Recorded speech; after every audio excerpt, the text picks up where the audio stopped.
این تن و جانم پر از عصیان، چسان وصفت کنم با چنین سهو و خطایی خود توان وصفت کنم. این تن و جانم پر از عصیان، چسان وصفت کنم با چنین سهو و خطایی خود توان وصفت کنم. بی گمان باید گریست با این همه شرمندگی،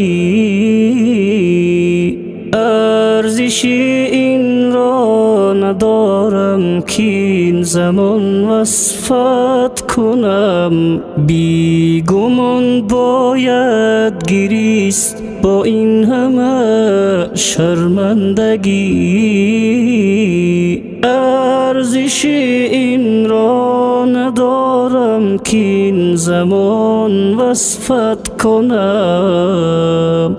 آن چنان پاکی که پاکی ها اسیری نام توست، غیبت و گفتار بد اندر زبان وصفت کنم. آن چنان پاکی که پاکی ها اسیری نام توست، غیبت و گفتار بد اندر زبان وصفت کنم. یک زمانی هم نبینمودم نظر بر کوهیش، خود بگو با این همه باری گران وصفت کنم.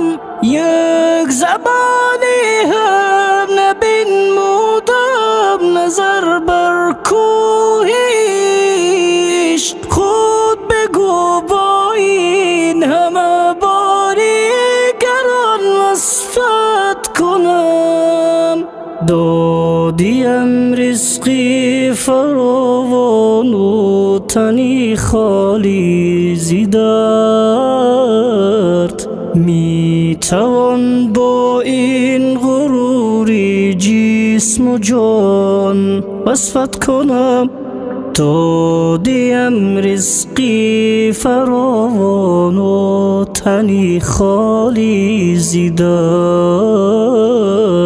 می توان با این غروری جسم و جان وصفت کنم. شرم می سازم که نامت را بگیرم بر زبان،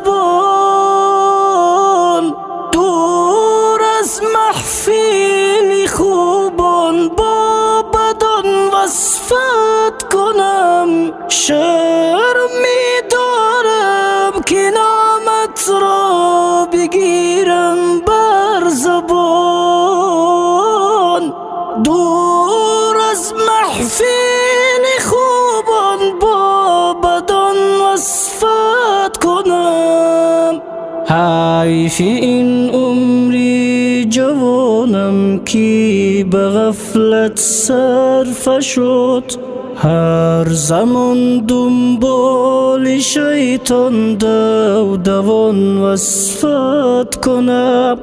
حیف این عمری جوانم که به غفلت صرف شد، هر زمان دنبال شیطان دوان وصفت کنم. سوی اقبال را بکشا تا که یابد راه تو، با چنین راهی سیاهی ناعیان وصفت کنم. سوی اقبال را بکشا تا که یابد راه تو، با چنین راهی